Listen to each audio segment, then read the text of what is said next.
যে খিলঞ্জীয়াৰ বৰ্তমান আচলতে অস্থিত সংঘৰ্ষত আচলতে ভুগিবলগীয়া কৰিছে। খিলঞ্জীয়া সকলো দল সংগঠন জাতি জনগোষ্ঠী আমি একত্ৰিত হৈছোঁ।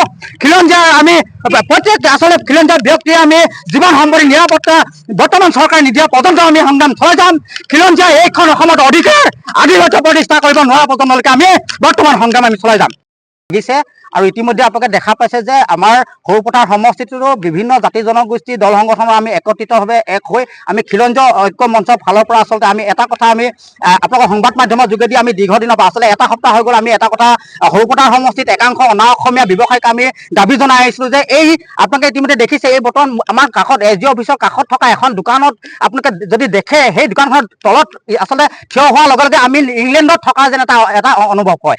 এই যিসমূহ আচলতে দোকান ব্যৱসায় প্ৰতিষ্ঠানৰ বেনাৰ নাম ফলক আমি অসমীয়া ভাষাত আচলতে লিখিবৰ কাৰণে বাৰম্বাৰ আমি সংবাদ মাধ্যমত দাবী উত্থাপন কৰি অহাৰ পাছতো এই সৰুপথাৰ একাংশ আচলতে এই অনা অসমীয়া ব্যক্তিয়ে কিন্তু বৰ্তমানলৈকে এই তেওঁলোকৰ নিজৰ নাম ফলকত আচলতে অসমীয়া ভাষাটো লিখিবৰ কাৰণে বৰ্তমানলৈকে কুণ্ঠাবোধ কৰিছে। তেখেতলোকে এতিয়ালৈকে লিখা নাই। কিন্তু আমি আজি এই SDO অফিচৰ মুখৰ আগত আমি আপোনালোকৰ সংবাদ মাধ্যমৰ যোগেদি এটা কথা স্পষ্ট কৰিছোঁ, যদি আপোনালোকে যদি এই আপোনালোকৰ নিজৰ ব্যৱসায় প্ৰতিষ্ঠানৰ বেনাৰত যদি অসমীয়া ভাষাটো লিখিবলৈ সক্ষম নহয়, অনাগত দিনত যদি এনেকুৱা বেয়া পৰিস্থিতিয়ে যদি গতি কৰে ইয়াত সম্পূৰ্ণভাৱে ধনশিৰি মহকুমা প্ৰশাসন আৰু দ্বিতীয়তে আপোনাৰ এই অনা অসমীয়া এচাম অনা অসমীয়া জগৰীয়া হ'ব।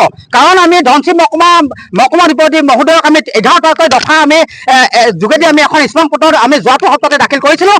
কিন্তু বৰ্তমান এটা সপ্তাহ পাৰ হৈ যোৱাৰ পাছতো বৰ্তমানলৈকে কিন্তু ধনশিৰি মহকুমা প্ৰশাসনৰ ফালৰ পৰা কিন্তু যি পদক্ষেপ ল'ব লাগিছিলে তাৰ পদক্ষেপ কিন্তু ল'ব পৰা নাই।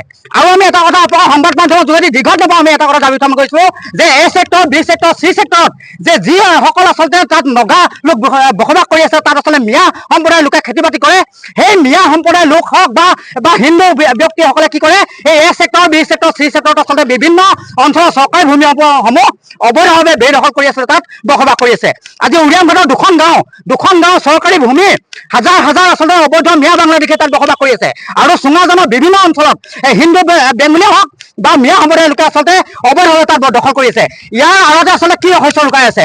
আৰু এই সৰুপথাৰ পৌৰসভা বিভাগটোকো আমি এটা কথা সকীয়াই দিব বিচাৰিছোঁ যে পৌৰপতি গৰাকীয়েও যদি অনাগত দিনত এই দোকান ব্যৱসায় প্ৰতিষ্ঠানসমূহত যদি জাননী প্ৰেৰণ নকৰে, অসমীয়া ভাষা লিখিবৰ কাৰণে যদি এই পৌৰসভা এলেকাত থকা দোকানসমূহক যদি জাননী প্ৰেৰণ নকৰে, অনাগত দিনত ইয়াত কিবা যদি পৰিস্থিতিৰ সৃষ্টি হয় পৌৰপতি ডাঙৰীয়া কিন্তু জগৰীয়া হ'ব।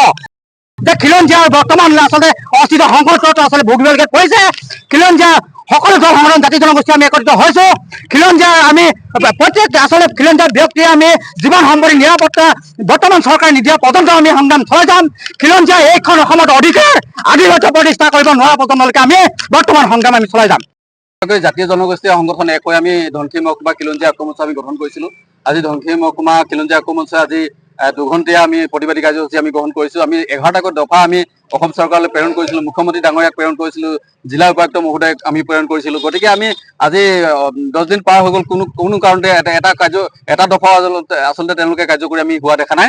আমি এটা খিলঞ্জীয়া ঐক্য মঞ্চে এটা দাবী কৰিব বিচাৰিছোঁ, আমাৰ অসমত যিসকল খিলঞ্জীয়া মানুহ আছে, অসমৰ লগতে ধনশিৰি মহকুমাত যিসকল খিলঞ্জীয়া লোকে বসবাস কৰি আছে, খিলঞ্জীয়াসকলক চৰকাৰে সুৰক্ষা প্ৰদান কৰিব লাগে আৰু খিলঞ্জীয়া জীৱন সম্পত্তি ৰক্ষা কৰিব লাগে। খিলঞ্জীয়াক কোনো কাৰণতে আচলতে খিলঞ্জীয়াৰ যি অধিকাৰ আছে অধিকাৰ খৰ্ব হ'ব নোৱাৰিব, কোনো কাৰণতে আমি এইটো খৰ্ব হ'বলৈ নিদিওঁ।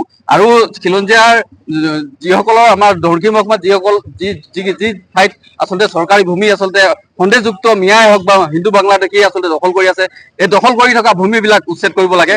আৰু আমাৰ খিলঞ্জীয়া ধনশিৰি মহকুমাত খিলঞ্জীয়া জাতি জনগোষ্ঠীৰ যিবিলাক ভূমি আছে এই ভূমিবিলাক যাতে অখিলঞ্জীয়া লোকক বিক্ৰী কৰিব নোৱাৰে তাৰ এটা আইন আনিব লাগে। আমি অসম চৰকাৰক আমি দাবী জনাইছোঁ, সমগ্ৰ অসমতে এখন আইন আনিব লাগে যে খিলঞ্জীয়াৰ জীৱন সম্পত্তিবিলাক আচলতে সুৰক্ষিত হ'ব লাগে আৰু জীৱন সম্পত্তি সুৰক্ষা হ'ব লাগে। আমি আৰু এটা আমি ক'ব বিচাৰিছোঁ যে অসমৰ ধনশিৰি মহকুমাৰ অনা অসমীয়াৰ প্ৰতিখন আমি এতিয়াও কৈছোঁ। গতিকে এই ধনশিৰি মহকুমাৰ A, B আৰু C ছেক্টৰ যিবিলাক সন্দেহযুক্ত আপোনালোকে চাব, তাত তেওঁলোকৰ আচলতে কথাটো আচলতে বুজি নাপায়, অসমীয়া ভাষা সুস্পষ্টকৈ ক'ব নোৱাৰে। গতিকে তেওঁলোক আচলতে কিমান চনত আহিলে কি কথা এইবোৰ ভেৰিফাই কৰিব লাগে, ছাৰ্ভে কৰিব লাগে চৰকাৰে। অতি সোনকালে তেওঁলোকক ইয়াৰ পৰা উচ্ছেদ কৰি পেলাই বিতৰণ কৰিব লাগে, এইটো আমি দাবী জনাইছোঁ। আৰু এই দাবীকেইটা যদি আমাৰ চৰকাৰে যদি কোনো কাৰণতে যদি কাৰ্যকৰী নকৰে, তেতিয়া আমি ঐক্য মঞ্চে সিদ্ধান্ত গ্ৰহণ কৰিম আমি কি কাৰ্যসূচী ল'ম। গতিকে আমি আজি প্ৰতিবাদস্থলীৰ পৰা আমি জনাব বিচাৰিছো আমি বেলেগ একো বিচৰা নাই, আমাক খিলঞ্জীয়াক সুৰক্ষা প্ৰদান কৰিব লাগে, খিলঞ্জীয়াৰ জীৱন সম্পত্তি সুৰক্ষা হ'ব লাগে। আমাৰ যিবিলাক আমাৰ ভূমি আছে খিলঞ্জীয়াসকলৰ, এই ভূমিবিলাক যাতে অনা অসমীয়া লগতে হিন্দুৱে হওক বা মুছলিমেই হওক অনা অসমীয়া অখিলঞ্জীয়া লোকক যাতে বিক্ৰী হ'ব নোৱাৰে তাৰ পোনপ্ৰথমে এইটো ব্যৱস্থা কৰিব লাগে।